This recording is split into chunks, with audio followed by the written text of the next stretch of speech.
In today's lecture, we're going to be talking about something a little bit different than what we've been doing, polar coordinates. And sometimes we use these in application in real world problems, so it's kind of important to know polar coordinates. So when we talk about polar coordinates, it's usually labeled r, theta, and plotted on a polar grid. So like we have the x and y coordinate plane, we have a polar grid that we use to plot the polar coordinates. The polar grid is represented as a series of centric circles, and we'll see what we're talking about radiating from the pole. So the pole in this case is going to be the origin of the coordinate plane. So now the polar grid is scaled as the unit circle. And so usually you'll just go around in units of 1, 2, 3, and so forth. And that's going to be your polar axis. Again, the origin is your pole. Now, the first coordinate r is the radius, right? Or the length of the directed line segment from the pole. And theta is measured in radians, very important. And this indicates your direction of r, or direction of your radius. So we move counterclockwise, very important. So we move counterclockwise from the polar axis by an angle of theta and measure a directed line segment, the length of r. So let's kind of see what we're talking about. So this is what we're calling the polar axis. And each of these are, we start with 1, 2, 3, 4, 5, and so forth. So this is what we're talking about when we say we start with the unit circle, then we go out. Now this radius is 2, then this radius of the third circle is 3, the radius of the fourth circle is 4, and so on. Okay, so first though, we find the angle. So here, the center is your 0, 0, or your pole. So the center is your pole, okay? And then you will first find your angle, so the angles that we're familiar with in radians, and then you will go to your radius. So let's kind of see some examples of how to plot these polar coordinates. Okay, so the first thing, so let's say we want to plot 3 pi over 2. So the first thing that we need to do is locate pi over 2. And so pi over 2 is going to be this line here, right at 90 degrees, right? That's going to be pi over 2. So first we find our angle, and then we find the radius. So it's 1, 2, 3.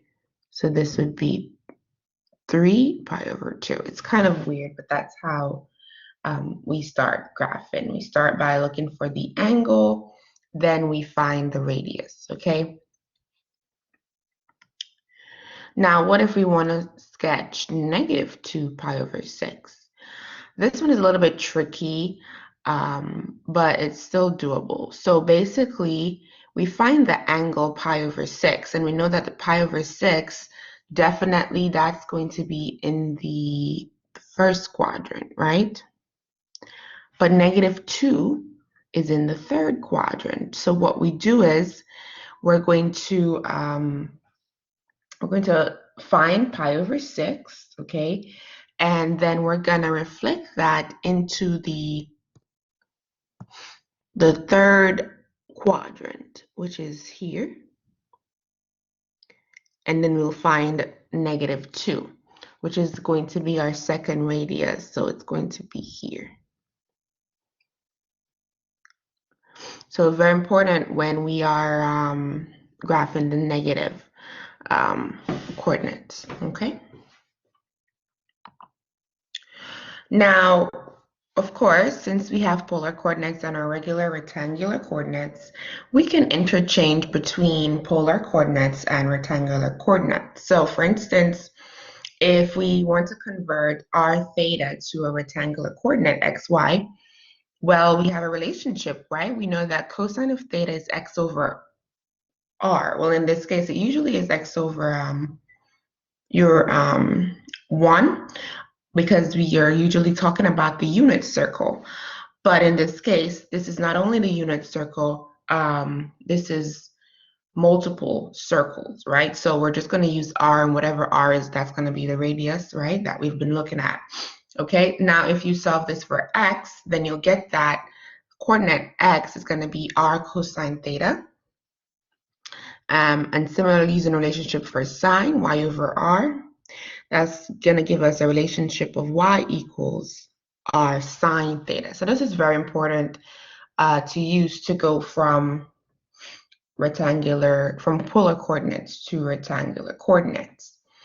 Let's do some examples. So for instance, let's say we want to write 3 pi over 2 as rectangular coordinate. Of course, we know that x is r cosine theta. This is my r, and this is my theta. So really, all I'm going to do is plug in. So that means x equals 3 cosine pi over 2. All right, and so if we were to plug this in, so cosine of pi over 2, if you look at the unit circle, hopefully you guys already know this, right? Cosine of pi over 2 is 0, because up here x is 0, right? Okay, so cosine pi over 2 is 0, which means this whole thing is going to be 0. Now, if we want to find y, similarly, it's going to be r sine theta. Plugging in, we'll have that 3 sine pi over 2. Now, sine of pi over 2 is what? Well, that's going to be 1. This is 0, that's why that's 0. So then this is 3 times 1, which is 3. So my coordinate here for the rectangular coordinate, which is usually x, y, well, that's going to be 0, 3. Now, if we want to look at both of these in comparison, if we're on the polar grid, this is what it would look like we just drew. And if we are on the regular coordinate grid, this is what it would look like. This is a comparison of your polar coordinate and your rectangular coordinates. Right now, let's say we want to go from 2, 0 to rectangular coordinates. And so I want you to notice that this looks like a rectangular coordinate, right? But notice they're saying, well, it's not. It's a polar coordinate, and we need to change it to rectangular coordinates. So very important to note, okay? All right, so x equals, again, r cosine theta. And so I'm just plugging in. R is -2 cosine. So in this case, my theta is 0. Cosine of 0 is 1. So this means this is going to be -2 times 1, which is -2. Y equals r sine theta. So that's going to be -2 sine of theta in this 0. And so we know that sine of theta, on the other hand, that's going to be 0. So it's going to be -2 times 0, which is 0. So my rectangular coordinate, xy, is -2, 0. Isn't that interesting? It's the same thing. Alrighty. Okay, so now let's say we want to go from rectangular coordinates to polar coordinates. Okay, so converting from rectangular to polar coordinates, we'll have to use the same relationships as we've seen before, along with, sometimes we need that Pythagorean theorem to find that missing side if needed, or sometimes we need to introduce tan, the relationship with tan theta. So, of course, note that xy is your coordinate plane coordinates, and then r theta is your polar coordinates. So if we want to go from rectangular to polar, it's a little bit more tricky So we just need to be careful of our relationships. So let's say we want to do a quick example. So we want to use or convert rectangular coordinate 3, 3 to polar coordinates. Well, 3, 3 we know is in our first quadrant, right? And so we can use tan theta to find, we can use tan theta, the relationship with tan theta, and that's going to be x divided by y. Sorry, nope. That's going to be y divided by x. And then that's going to be 3 divided by 3. So tan theta is 1. And of course, if we want to find what theta is, well, we take the inverse tan of 1. And so we're thinking, well, what angle will give me a tan of 1? And really, that's only one angle. That's pi over 4. Okay? And so we know that our theta is going to be pi over 4. So what we need to find now is r. What is r? Okay, so r, we know there's a relationship.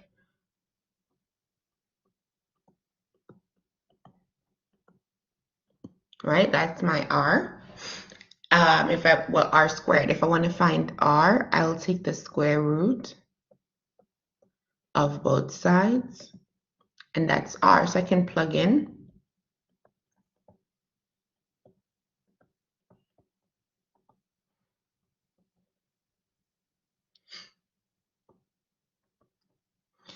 So r is the square root of 18. We can also break this down. Hopefully you guys remember.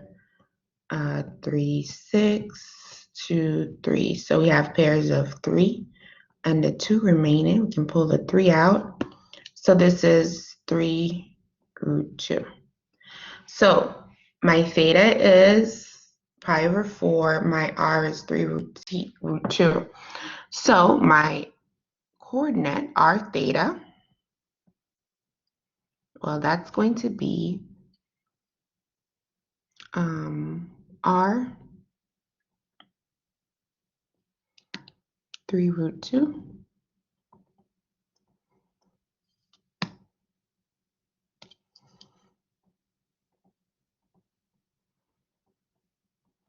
And that's my coordinate point. Now, somebody may ask, well, why did you use tan theta? Why did you use that relationship? Well, notice that the other relationships involved r, right? But we did not know what r was. And the only relationship that did not involve r was tan theta. So that's why we resorted to using that relationship. Alrighty, so we're told to write the Cartesian equation x squared plus y squared equals 9 in polar form. Okay, now recall we know that x is r cosine theta. Y is r sine theta. So we can plug these values in for x and y. So that means I'll have r cosine theta squared plus r sine theta squared equals 9. So if I were to distribute this square, this would be r squared cosine squared theta. Note that you're just squaring these two products, plus r squared sine squared theta. That's equal to 9. Okay, so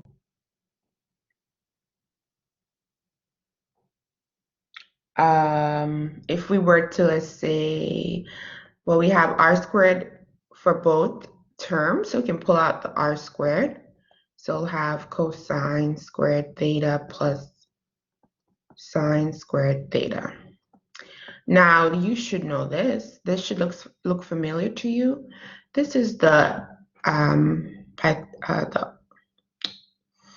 identity, the Pythagorean identity, yes. And so this is going to be equal to 1, right? This is for when we use the unit circle. So that means r squared is equal to 9, or you could say r is plus or minus the square root of 9, which is plus or minus 3. So r is plus or minus 3. Okay, so then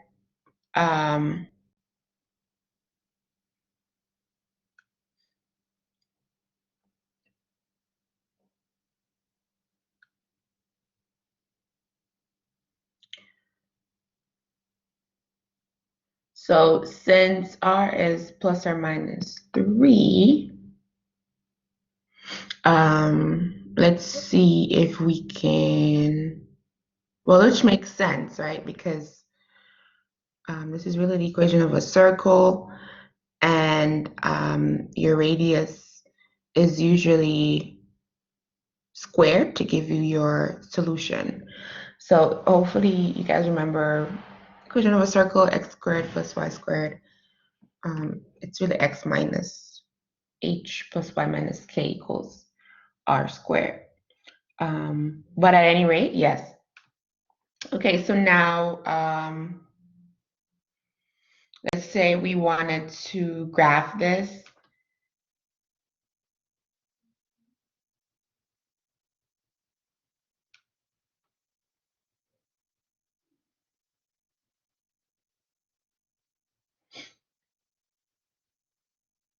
And let's say we wanted to graph it in rectangular form. Well, we would have to solve for y. So if we were to solve for y,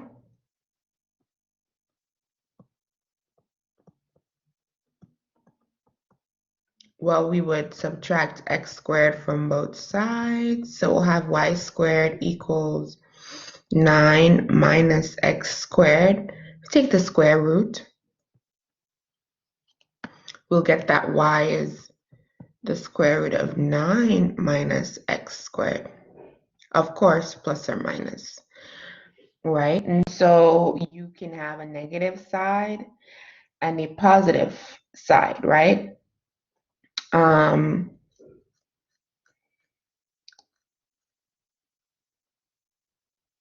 So we'll have y equals the positive square root of 9 minus x squared and negative square root of 9 minus x squared. And so that's if you wanted to graph it, okay? So this is how you'll go from Cartesian to polar coordinates. To be honest, you could have stopped at this line here where you had r squared theta, r squared times cosine squared theta equals 9, okay? What about this one? Okay, so we're doing the same thing, right? Just plugging in for x and y. So then this would be r cosine theta squared plus r sine theta squared equals 6y. R squared cosine squared theta plus r squared sine squared theta equals 6y.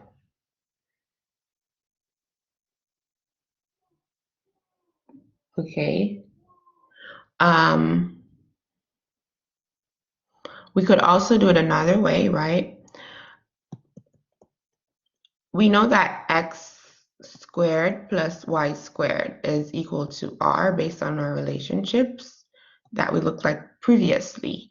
So we could just say r, using that to substitute for this, we could say, well, r squared is equal to 6y. And so we know that y is what? R sine theta. We could plug that in. 6 times r sine theta. We can bring everything over to one side. And so we'll have r squared minus 6r sine theta equals what? 0. We're subtracting from both sides. We see that r is common to both terms, so we can pull out the r.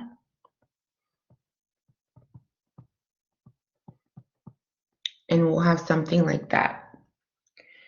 And so it means that either r equals 0 based on our zero factor theorem, or r minus 6 sine theta equals 0. Okay, in this case, r would be equal to 6 sine theta.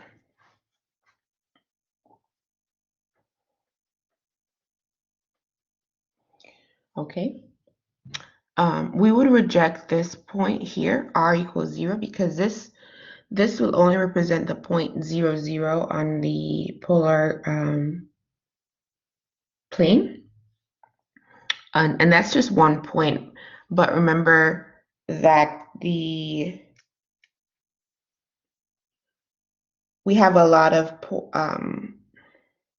circles on our coordinate, well, not coordinate, but our polar plane.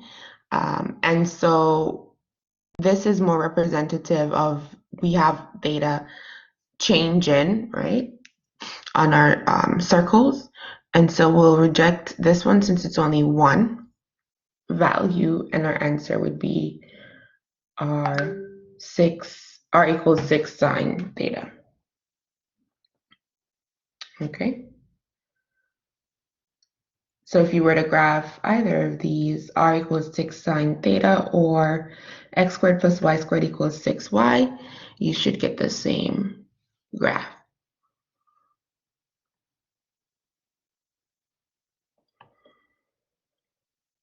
Okay, let's say we want to rewrite this as a Cartesian equation.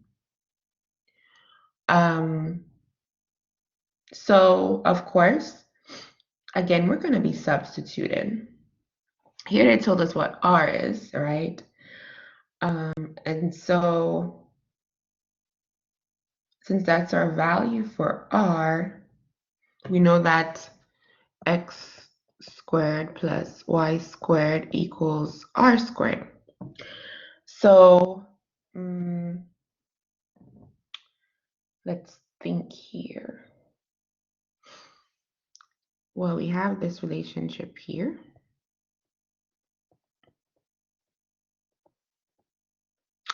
If I cross multiply, I have r times 1 minus 2 cosine theta equals 3.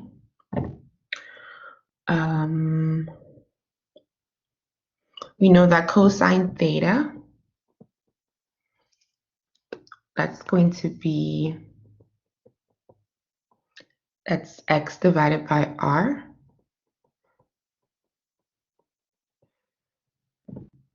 If we were to multiply each of these by r, this would be r times 1 is r. Here the r's will disappear because they will cancel out, so this becomes minus 2x equals 3. So if I were to really solve for r in this sense, I add 2x to both sides.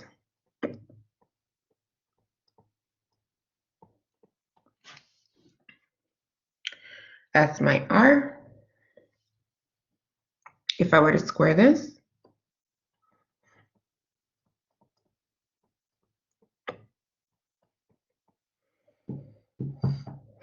then I have r squared. But if we note, r squared is what? X squared plus y squared, so I can plug that in.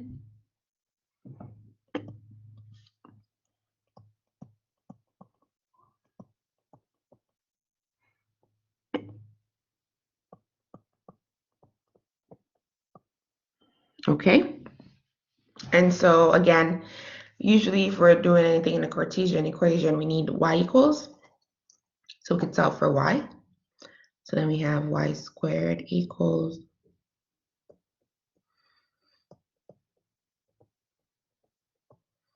minus x squared. We have to subtract from both sides, and then you take the square root.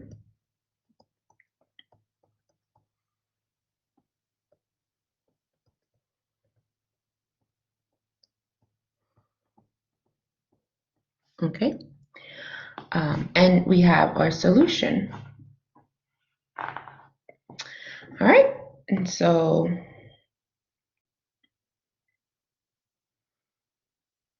we could stop here.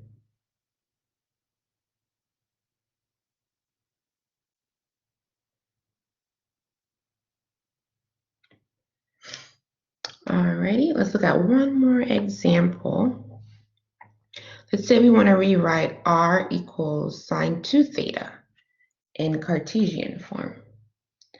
Well, now this should look familiar, sine 2 theta, that's one of our identities, right? So r equals, so sine 2 theta is going to be what? 2 sine theta cosine theta. Okay, and I can actually plug in for sine and cosine. So sine we know is x divided by, no, y divided by r. Cosine is x divided by r. Okay, and we can simplify this. You multiply across, you'll have 2xy divided by r squared is equal to r. If we cross multiply, then you'll have r squared times r, which is r cubed, equals 2xy. Of course, we can utilize the fact that r is equal to x plus, x squared plus y squared. This would be cubed, right? Equals 2xy. And then now, of course, we can simplify.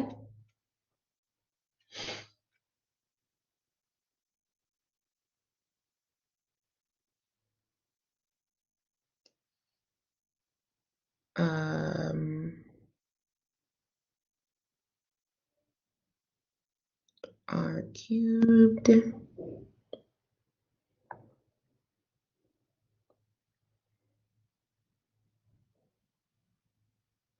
before we,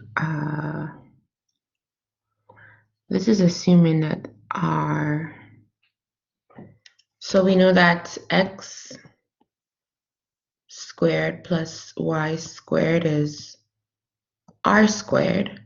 So if we want to find r, that's going to be the square root of x squared plus y squared. So I can't just plug this in here. If I'm plugging in for r, I have to plug in that square root term.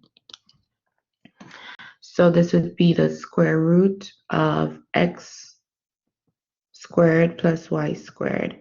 That's what's being cubed. There we go.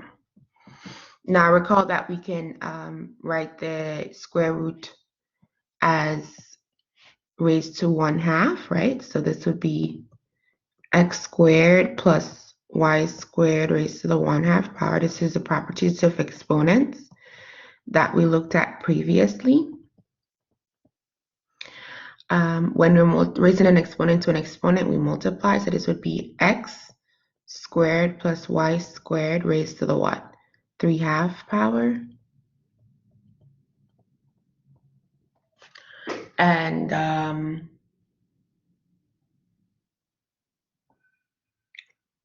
if we wanted to get rid of the 3/2, the exponent of 3/2, we would raise it to the reciprocal, because that would give me a power of 1. And anything I do to one side, I must also do to the other. So then I'll have x squared plus y squared equals 2xy raised to the 2/3 power. okay? And that would be your answer. We would be able to stop there. Or you can move in cell for y. But once you have your terms in strictly x and y, well, that's our Cartesian form. All right, we'll stop here for today. Be on the lookout for your homework.